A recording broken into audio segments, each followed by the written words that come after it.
violence and other kind of violence. Guess what? I could be at work, at school, in my car, and I can still get shot by the police. But I can get shot anywhere. So it is what it is.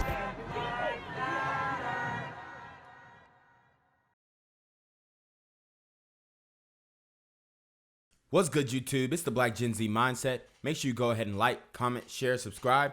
Let's get into the video. And thank you so much for joining us tonight on this late edition of Fox 5 News Edge at 11. And first tonight, a Gwinnett County mom is upset over what she says happened to her child. She claims a teacher at South Gwinnett High School hit her son, and she says that she has the video to prove it. Newshead reporter Christopher King tells us that that mom is unhappy with the school's response. So, South Gwinnett High School, very dangerous school.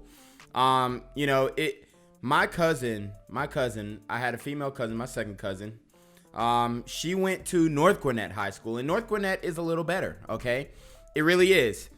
But South Gwinnett High School, like the south side of any city, major metropolitan, metro Atlanta city that, has a large population of brothers and sisters, there are a lot of fights. Now, I'm not saying the school is getting shot up and all this kind of stuff, but there are a lot of fights, okay? And a lot of the students provoke teachers. The high school that I went to, it was predominantly black, and, a lot of these students would come to school trying to make the teacher quit. This is a thing, y'all. This is a thing. And I've worked in the elementary schools as well, so I know this to be a thing. I mean, it happens at a very young age for these kids, okay? It happened right here at South Gwinnett High. A mom says a teacher got into a disagreement with a student. She says that teacher hit her son. She has no idea why, and she's angry. So the teacher gets into a disagreement with her son. Obviously, her son is not going to detail the wrongdoing that he had in that interaction, okay? And a lot of these, it's not just a one-time thing. A lot of these guys who are the class clowns, who silly, who laughing, who playing, who ain't really focused on their schoolwork, a lot of these guys are daily basis, just boom, going at the teacher, trying to break her spirit, trying to get her fired, trying to get her to leave. And obviously the teacher shouldn't have put her hands on the child, but what about that child provoking this teacher? Okay.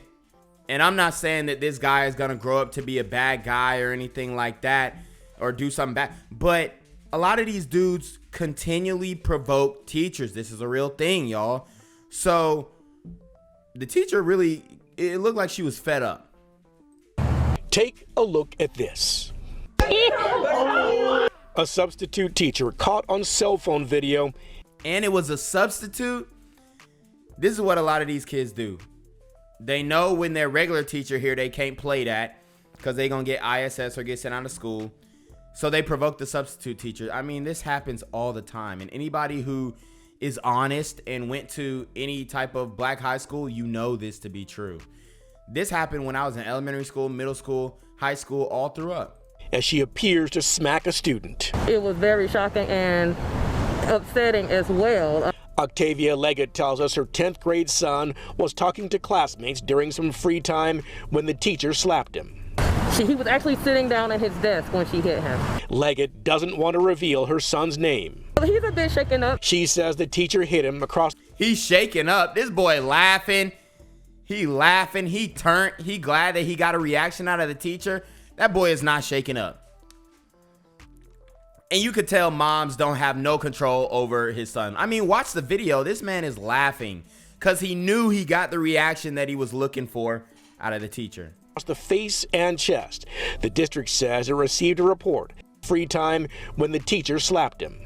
He was actually sitting down at his desk when she hit him. Leggett doesn't want to reveal her son's name. He's a bit shaken up. She says the teacher hit him. Look, he's smiling, laughing harder.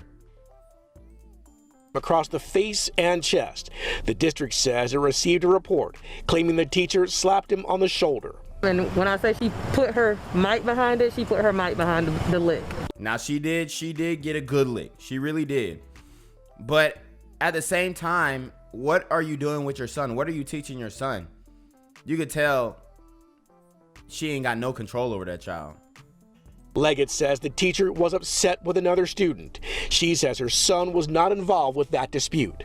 Like I said, I sent my son out here hoping that the best interest is going to happen for him and that he's going to be protected. She wants to know, how could this happen? But the last person I expect to place their hands on my son would be a teacher. Leggett says the school... And you know, she said the last person she expects to place their hands on her son, because she knows that these young kids are getting into altercations all the time.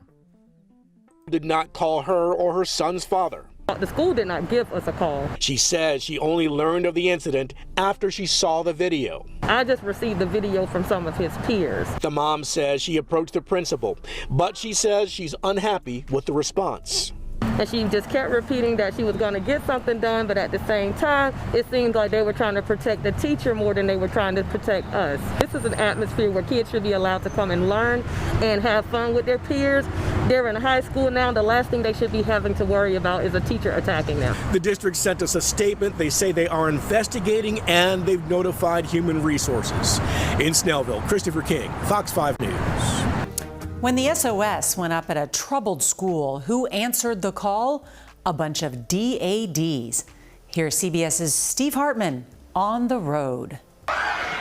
Not many good news stories begin. So y'all see this. This is in Louisiana. These kids, predominantly black high school, they fighting, brawls everywhere. Turnt, people watching. Sitting there watching because it's lit. It's fun. And I'm not going to lie, when I was in high school, it was great. Like, it was dope to see these fights go on. And it was fun. It was turnt. You had something to talk about through first, second, third, fourth, fifth, sixth period. And the rest of the day, you know, is going to be good because you got that there was a fight in the morning. So you know it's going to be lit. Everybody going to be texting and talking. And like, it was a thing, you know. But now that I look back on it, it's a huge flaw and a representation of what is going on in today's culture. Such a bad news way. It happened last month here at Southwood High School in Shreveport, Louisiana. Plagued with violence. Over the course of 3 days, Another fight. 23 students arrested for fighting. Massive police response. But strangely, there hasn't been another incident since. 23 students. That's a lot of students. 23 students arrested. Like, think about, these kids have no regard for, you know, the actions that are taking place. Like, this is on your permanent record. You have an arrest at this young of an age. They don't, you know, college is not their goal, apparently. Because you know that the guys who are getting arrested probably have in-school suspensions racked up. Perhaps in part because of this most unusual crisis intervention team. Nobody here has a degree in school counseling. No majors in criminal justice. No. Your qualifications are? Well, Dad, we decided the best people who can take care of our kids are who? Are us.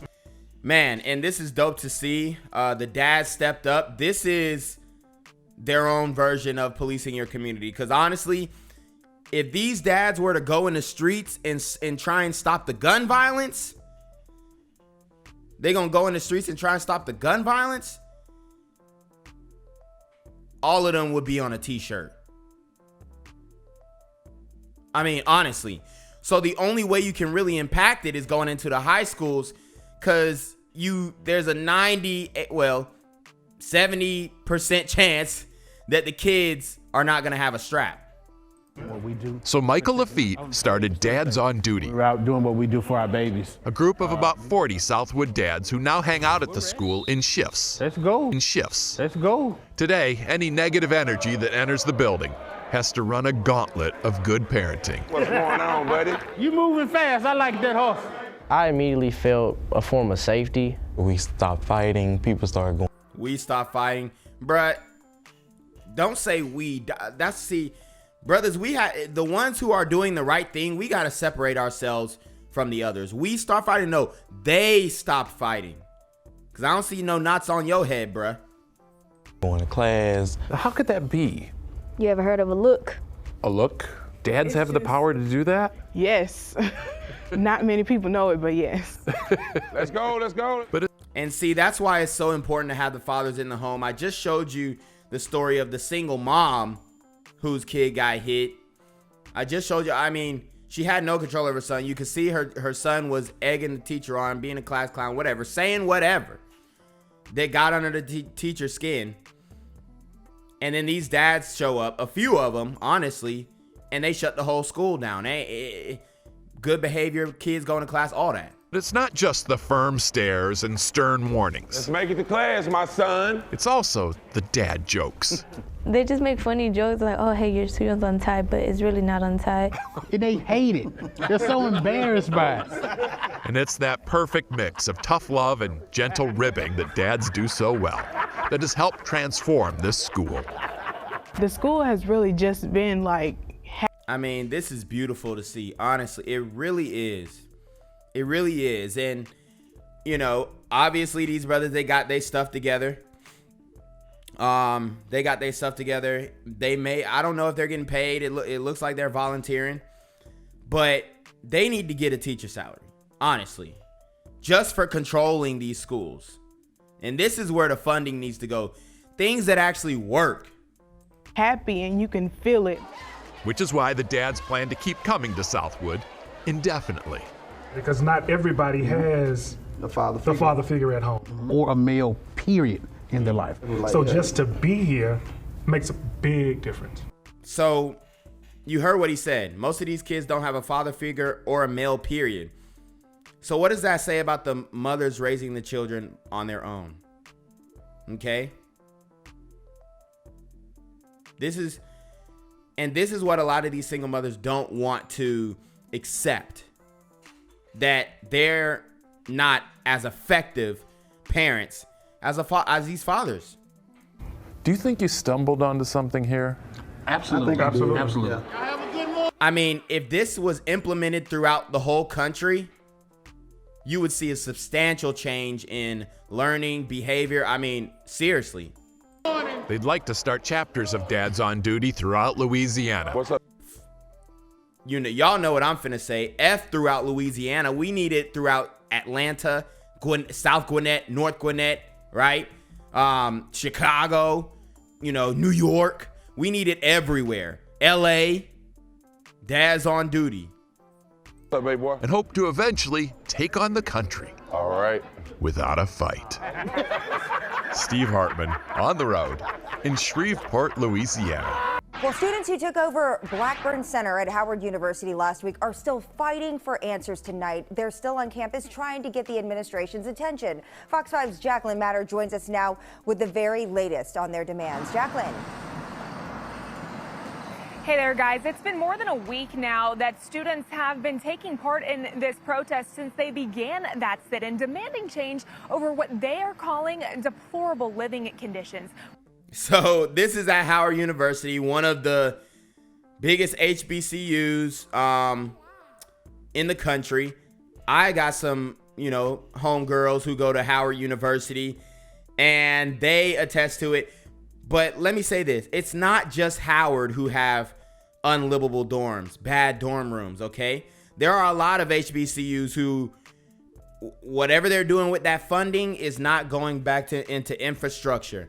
Okay, and I always used to say, man, HBCUs are like, it's like an extension of high school because a lot of the mindsets are the same. We did that story of the shooting in Grambling State, right? A lot of these dudes are getting into fights at these parties. It's not just Howard University that has bad infrastructure. I mean, Spelman, Morehouse in Atlanta, they didn't even have AC when my sisters went. More than 150 students now taking part, many of them camping outside of the Blackburn Center. Tonight, they tell us, despite their efforts over the past week, not much has changed. We understand that it is not a normal college experience to be living with mold. Jesus Christ. I mean, they need to get some contractors in there ASAP, but I think they know the true cost and the true condition of their facilities, and they don't want to bite that bullet and say, hey, we need, I don't know, 10 million in infrastructure, because this is unsafe. They're going to put a lot of people's lives at jeopardy, a lot of people's livelihoods in jeopardy, and they can't focus on getting an education. And having respiratory issues and safety hazards in our living spaces. Stories with videos like this one, just an example of what students have been living in at Howard University. There was a cracked pipe that had been there since my mom went to school here and lived. Wow. The crack pipe. I mean, this is what, unfortunately, this is what happened when you put black folks in charge of shit. Like, I'm sorry, I don't know why. And this was one of the reasons why I didn't go to a HBCU, because I'm like, bruh, I want to live on campus. I want to live in the dorms at least 1 year, and I don't want to have to be worried about if I'm gonna have AC or if I'm gonna be able to have just like basic amenities and basic livelihood, running water, toilet being able to flush. I didn't want to worry about that type of stuff. Living in these dorms. And others living with rats, roaches, mushrooms, and mold. We've been coughing, like itchy eyes, just feeling really sick and like drained and exhausted, but really it's because the mold is in our rooms. Students tell us workers have come in to clean and sanitize their rooms, but with little improvement. I noticed that the mold grew back again this morning, and also they never cleaned out the mold in the AC. So we're still breathing in that mold, and I can't even live in there anymore. And, it's expensive to live off of campus. Plus, you're paying tuition. They're paying full tuition for these, for the living in the dorms and all that stuff. I mean, it's abysmal. Reached out to Howard University to ask for an interview and were given copies of the emails sent out to students mentioning efforts to go door to door and address maintenance issues. Wow, this ain't maintenance issues. This is the infrastructure issues. A lot of these buildings need to be fully gutted and redone, renovated. And that's going to cost money. And they're not going to be able to charge, well, they'll probably still charge you dormitory fees anyway, but they don't want to take that money and do what needs to be done. That's really what it is, because people are going to have to take a pay cut. They know that they're in debt, okay? And it is what it is. The Board of Trustees also said in a statement, quote, "Simply put, we hear you and we continue to welcome your viewpoints on all matters pertaining to Howard." But students disagree. But most of the response has been very hostile. I was met with police. Wow, see, when a representative doesn't come out and speak about it, that's when you know that they're just like, they're trying to bury it. They're trying to bury this story. And the news is trying to bury this story. And the reason why it can get buried is because it's black students. It's black on black crime, basically. It's black, the old guard of black people, right? The old heads, the OGs that we supposed to be looking up to and looking for guidance. They are betraying the young and up and coming students for financial gain. This is why nobody trusts the OGs in the hood. It translates even to people who are trying to do it the right way, trying to do the right thing. It translates on both levels. I was met with public affairs. I was called to the office, like almost called to the principal's office type, and they told me that I was making the value of a Howard degree go down. I'm in debt to be here. No, you guys made the value of a Howard degree go down. That's you. And they want, this is what black people want. They want you to stay on code. Don't talk about black business in front of white folks. No. This ain't gonna get fixed unless white folks start coming and protesting, because the sound of a lot of our brothers and sisters' voices are not loud enough. And a lot of times we don't care. We don't really care, or we don't really highlight these injustices that are happening in our own community from our own people. That's what it is. okay? Like,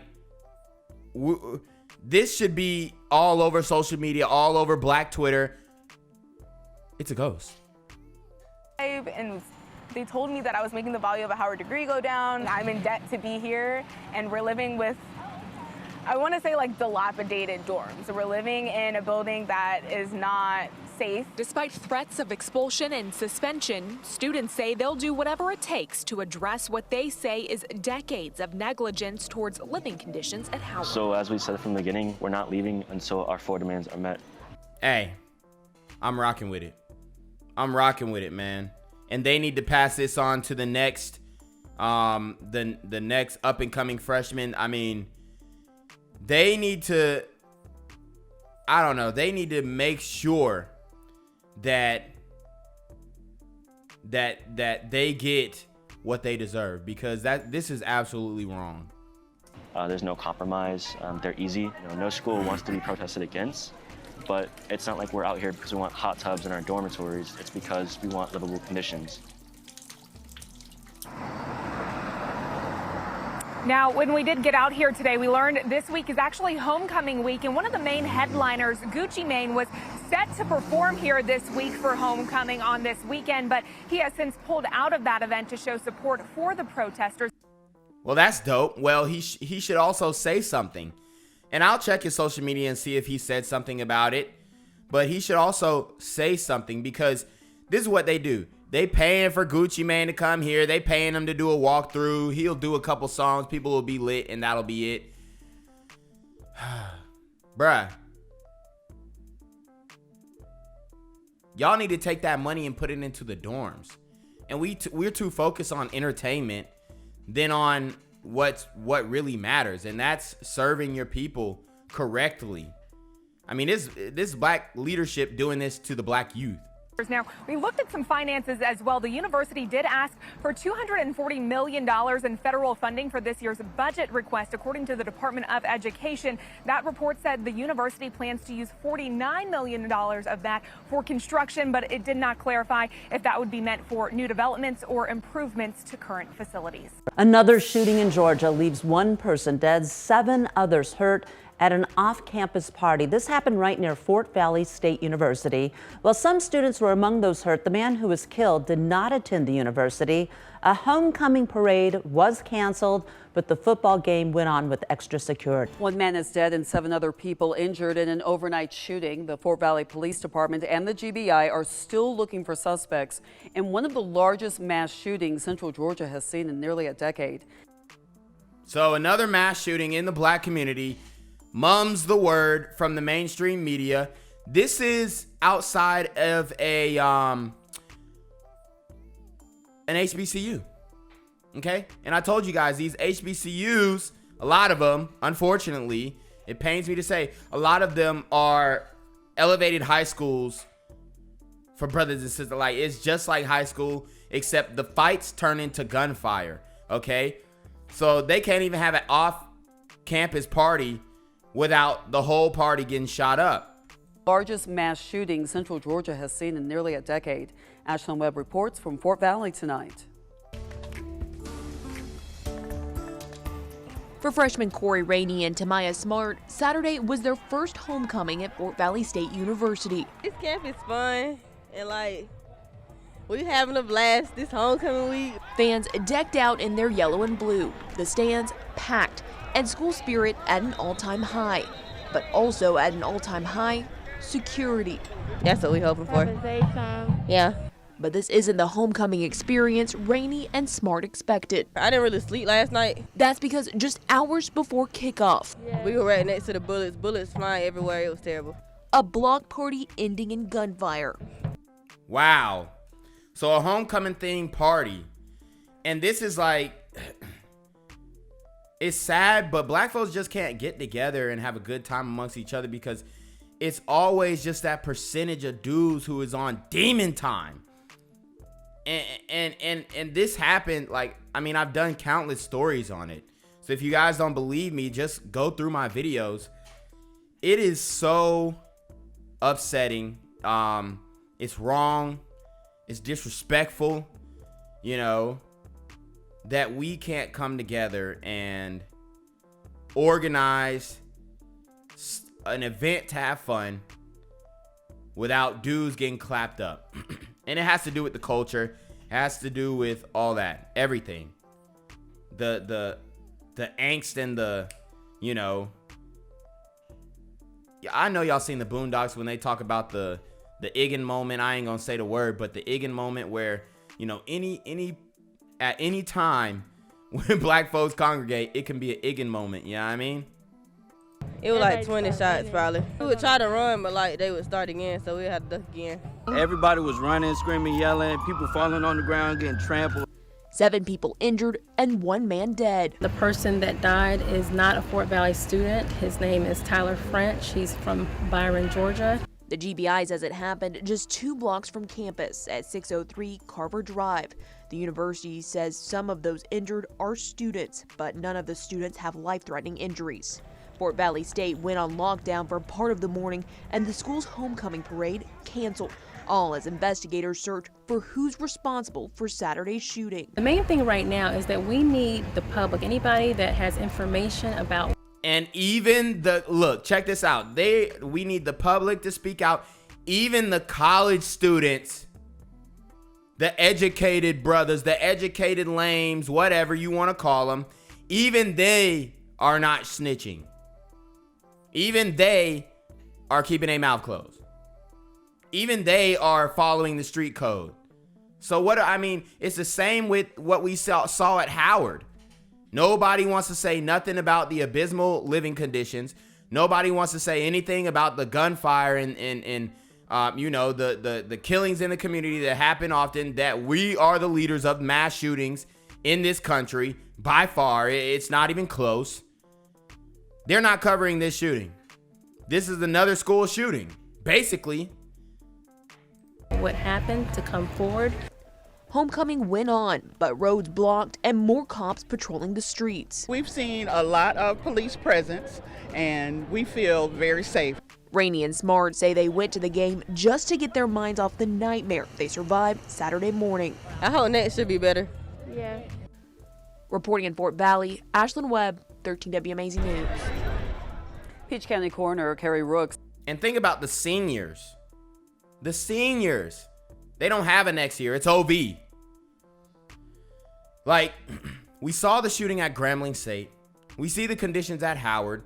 We see the conditions at Fort Valley State. And then y'all have the nerve to be like, why don't Division I athletes just go to HBCU? Like, they really need to come to HBCU to break.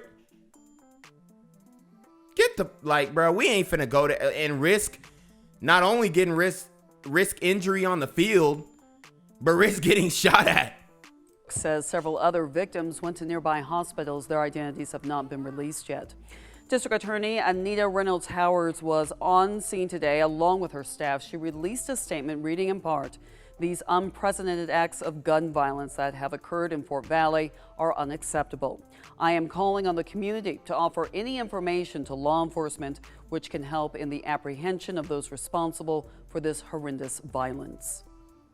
Many of you reacting to the shooting on social media. Leslie says praying for the family who lost their loved one and for the recovery of those injured. Such unnecessary sadness. Brenda writes, "This is so sad. The young people are not able to celebrate these special events." Why do you think that is? It's a cultural thing. They're not saying these young black people. That's what they need to start saying, because we need some workings from within and from the outside. You know what I mean? Other people have to work to hold us accountable and not think that we're victims and not think that we don't have personal autonomy and not think that we just can't control it or we can't, it's just, what's always going to happen. No, we need to move past that mindset. Finally, Donna adds, praying for the family.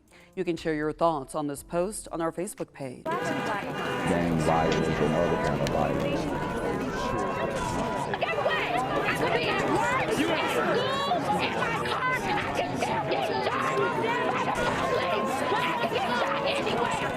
So it is what it is.